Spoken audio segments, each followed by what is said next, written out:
Hi, my name is Nicole, and this presentation will give an introduction to necessary conditions in international business research. In cooperation with my colleague Sven, our aim is to provide an introduction to necessary condition analysis and demonstrate its application on an illustrative example in international business. Before jumping into the study, let us first understand what we actually mean by a necessary condition. Furthermore, let us develop an understanding between the differences of necessity logic and sufficiency logic. Let's have a look at an example. Let us assume we have two international partners and we wonder about their knowledge transfer.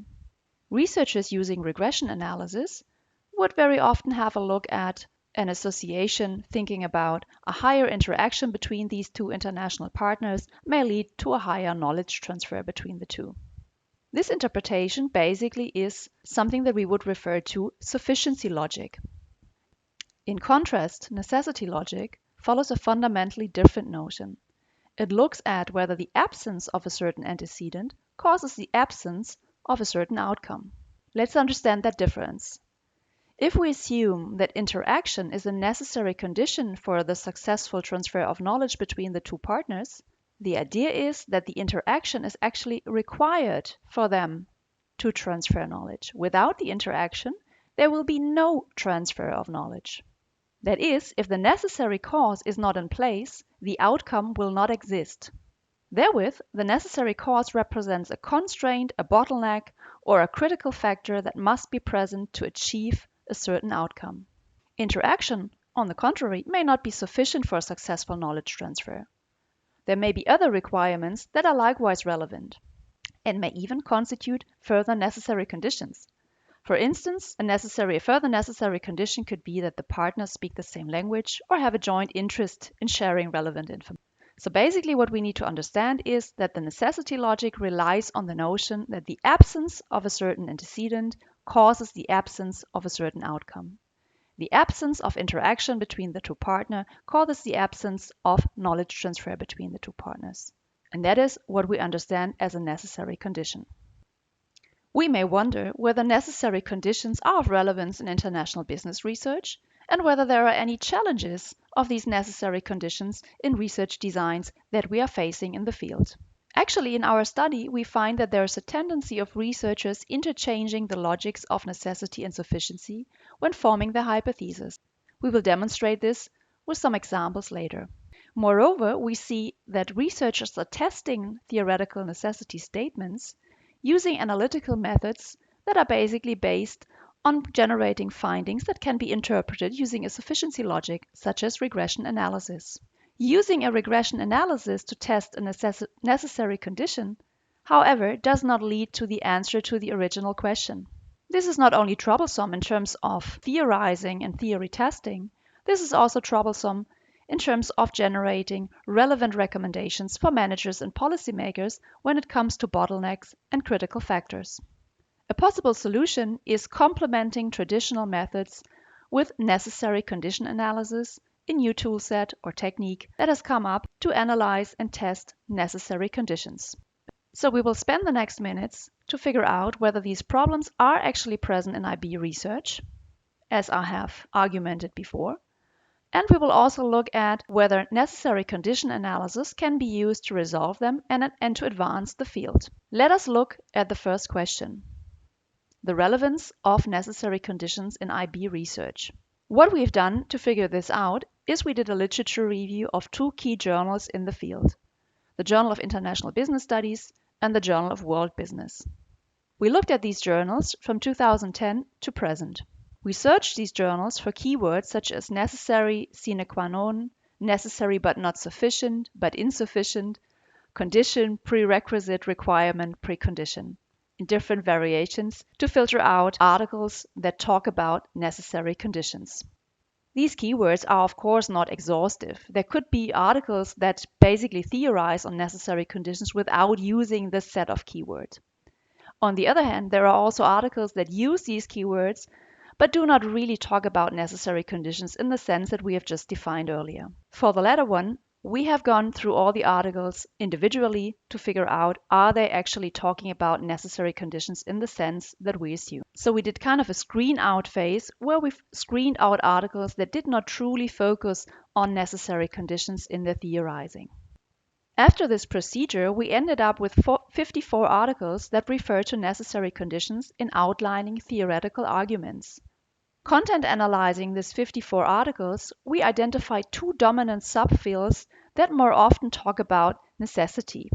One of these subfields is the very traditional area of international business research, the why, where, and how of international activities, very often related to the OLI paradigm. The second subfield is a subfield of knowledge sharing, knowledge transfer, or knowledge creation.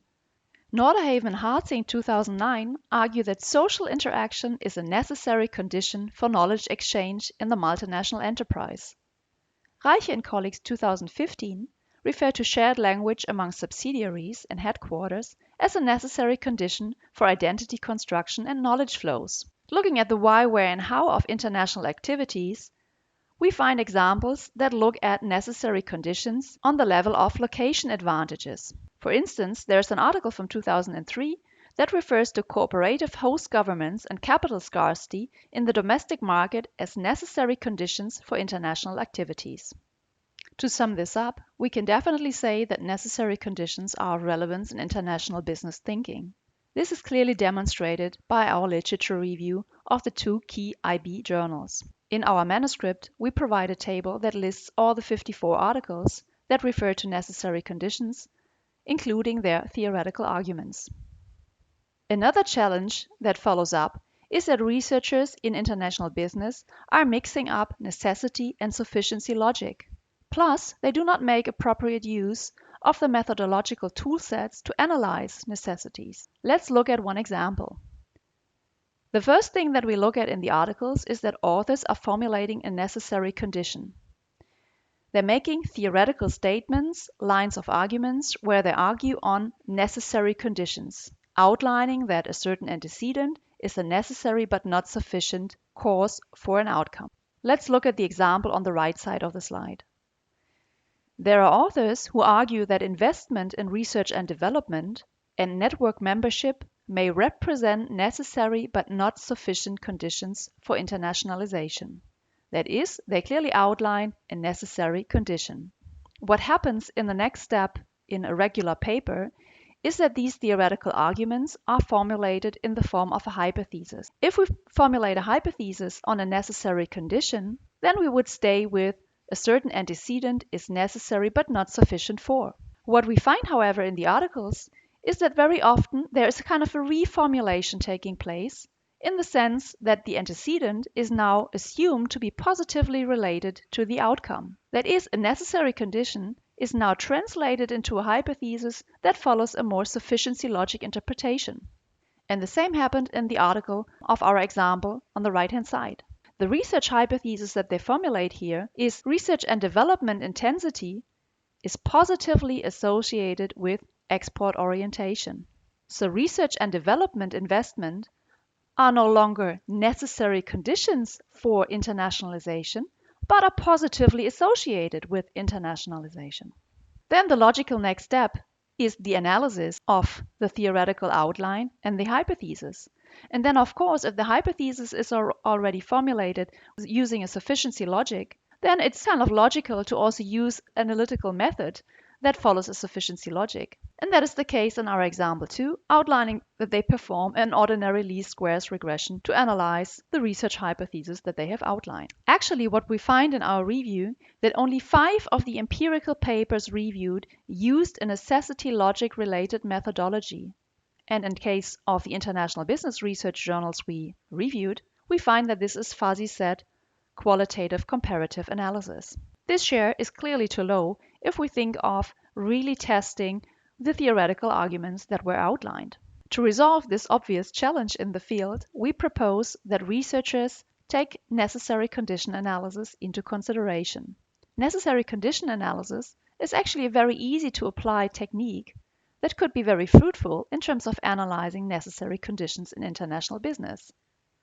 It measures if a specific level of a single variable or antecedent is a prerequisite or necessary condition for a desired outcome.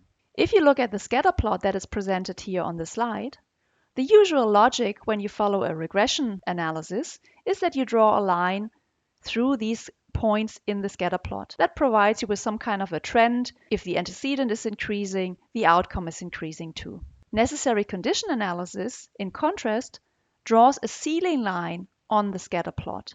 A ceiling line divides the area in the scatter plot that has no data points from the area that has data points. And there can be different techniques to do so. There could be a stepwise function, as the one over here, that is basically combining all the different points that demark the limitation area. Or we could use a ceiling technique that is then a regression line through these stepwise function. Both lines differentiate the empty space from the space with data points. And why does this empty space actually matter?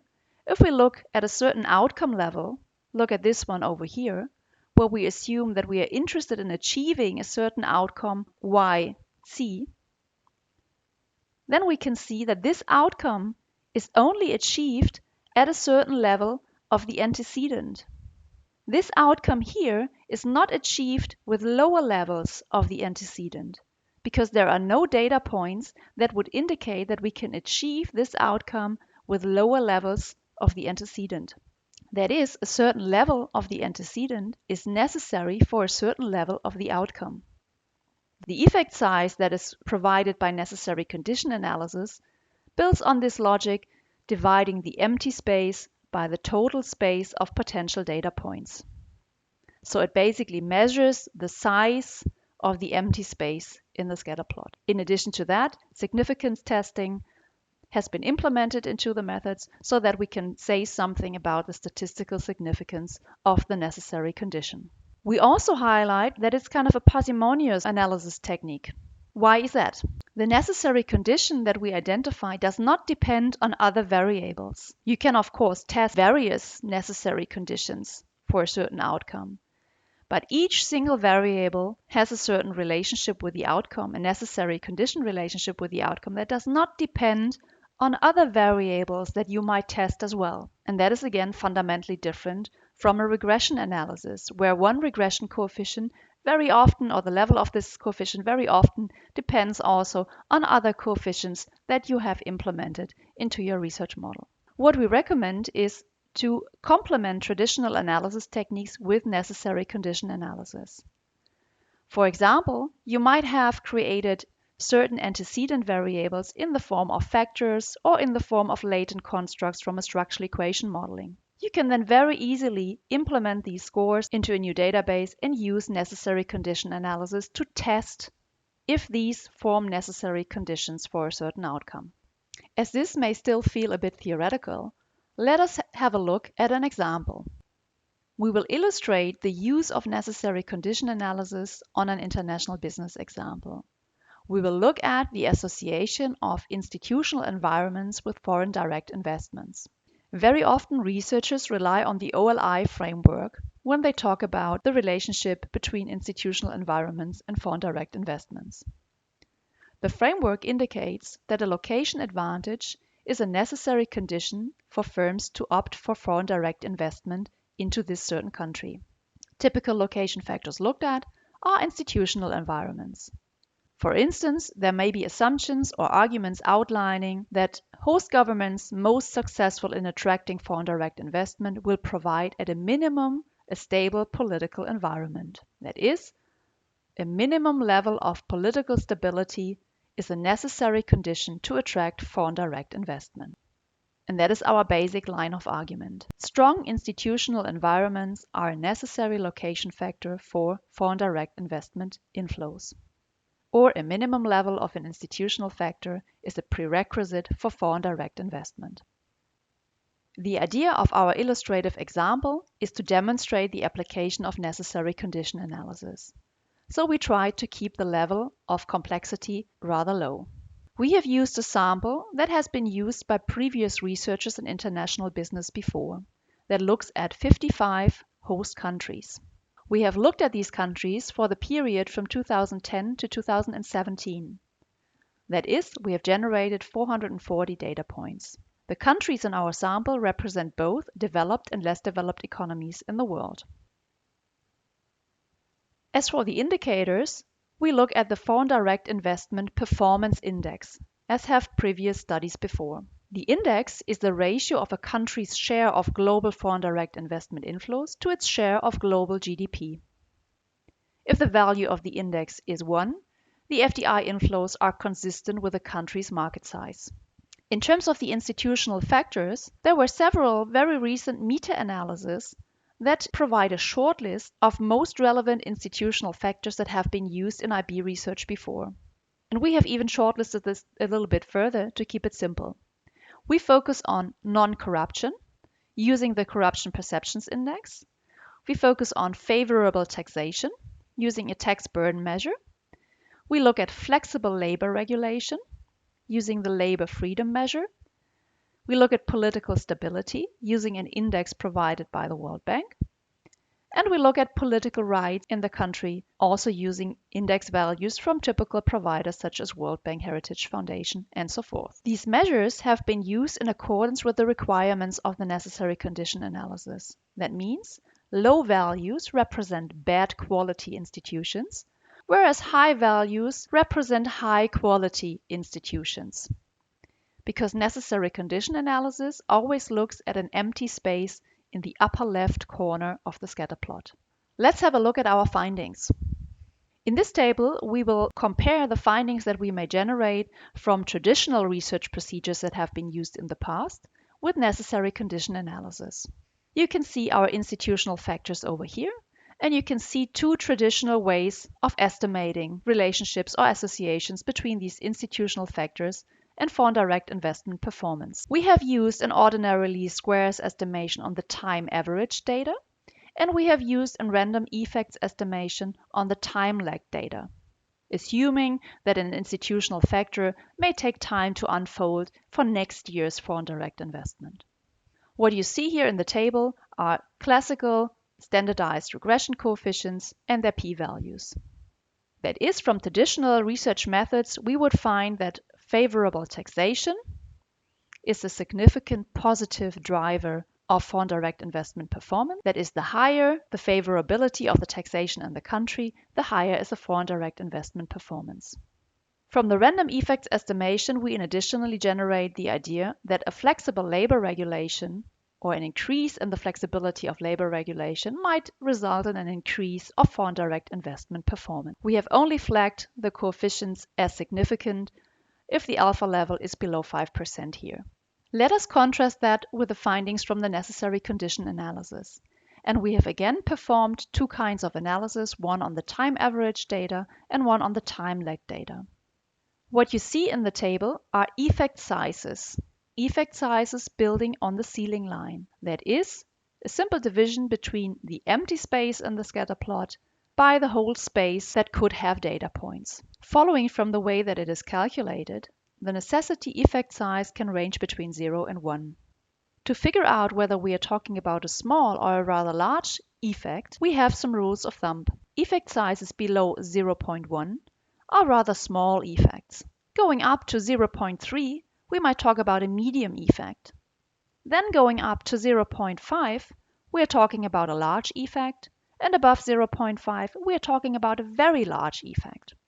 If you compare these rules of thumb to the effect sizes that we have generated here in our table, we can see that most of the effect sizes are even above 0.5. So we are in most of our cases here talking about a very large necessary condition of institutional factors for foreign direct investment performance. The value that is given in brackets is the p-value. The p-value is here generated using a permutation test. Its interpretation is very similar to the p-value from standard procedures. If we have a p-value that is below our desired level of alpha, we usually assume that we have statistical significance for the finding. That is, the necessary condition analysis revealed significant necessities for almost all institutional factors. Non-corruption, favorable taxation, flexible labor regulation, and political stability are all necessary conditions for foreign direct investment flows. Meaning that in the absence of these institutional factors, there is no foreign direct investment flow on a certain level. And you have now recognized that I'm talking about levels, and that is one of the key features of the necessary condition analysis. You can identify necessary conditions in degree. This is becoming a bit more clear if we look at the next slide on our bottleneck table. A bottleneck table is nothing else than a tabular visualization of our ceiling line function. The bottleneck table then specifies the levels of foreign direct investment performance and the levels of the institutional factors that are necessary to achieve the relevant level of foreign direct investment performance. This bottleneck table can be created in various forms. It can have equidistant ranges for FDI performance. It can have actual values or percentage ranges. In our version here presented on the slide, we have used prefixed FDI performance levels. We have done so because previous research has identified that there are policy-wise more relevant ranges of FDI performance that matter to policymakers. And very often, researchers even provide classifications for countries along the FDI performance levels. That is, for instance, an FDI performance level of minus 1.64 is usually classified as unattractive. An FDI performance level of 5.054 is, in contrast, considered as attractive. Let us have a look at one of the rows. So for instance, if we are a policymaker and we would be interested in figuring out how to become a mainly attractive country for FDI, we can figure out the necessary levels on the institutional factors that we need to achieve or overcome to become a mainly attractive country for FDI. In our example, we would need a non-corruption index level of 51, an index level of 42 for favorable taxation, an index value of 45 of flexible labor regulation, and a political stability index value of 0.331. That is, the necessary condition analysis indicates the bottlenecks, for instance, a political stability level of 0.3, that need to be overcome for certain FDI performance indices, e.g. an FDI performance level of 3.7. Let me highlight that this bottleneck table is created building on the CE, the stepwise ceiling line, on the time lag data using actual data points, and has used a classification scheme of FDI performance. In our manuscript, you will find further bottleneck tables using the average data and also using percentage ranges and also using a version that is not pre-classified by us as authors. The aim of our illustrative example was to encourage researchers to consider necessary condition analysis for their research challenges involving necessity logic. We believe that if correctly applied, necessary condition analysis can contribute to many areas of international business research. And many of these areas can actually be identified by looking at the literature review that is provided in our manuscript. Furthermore, necessary condition analysis offers valuable practical insights for managers and policymakers. For instance, when it comes to identifying the key levels or bottlenecks that are necessary to achieve a certain outcome. In our example, FDI performance. Necessary condition analysis, as any other data analysis procedure, cannot conclusively establish causality. There is a theoretical justification that is essential, and that is the job of us as researchers and authors. When we come to deriving a necessary condition theory, it might be more difficult than it seems at the beginning. While it is quite intuitive to formulate a necessary condition, coming up with a true theoretical mechanism might be more challenging. For many research fields, as we have identified, there are already theoretical arguments out there that focus on these kind of mechanisms. The second point that I would like to highlight is the reliability and validity of samples and measurements. Of course, this needs to be ensured as in any other traditional approach of data analysis. Necessary condition analysis itself does not offer specific reliability or validity tests. You can basically use the test procedures that you are familiar with from your traditional procedures. For example, if you are a researcher using structural equation modeling, you have a lot of evaluation criteria at hand that can be used to test reliability and validity of constructs. Of course, when we talk about identifying bottlenecks and critical levels, this is quite important because policymakers and managers may rely on the levels that you are actually recommending. I guess there may be many more questions that have popped up during the presentation. Please feel free to let me have a message and jump into the discussion. In addition to personalized discussion, I would like to give some recommendations on materials on necessary condition analysis. First of all, I have a very nice YouTube channel that provides videos that will facilitate your own necessary condition analysis. Furthermore, there are of course some research articles out on necessary condition analysis, and I have just highlighted a few of our recent articles. Thank you very much for your attention, and I'm very much looking forward to jumping into the discussion with you.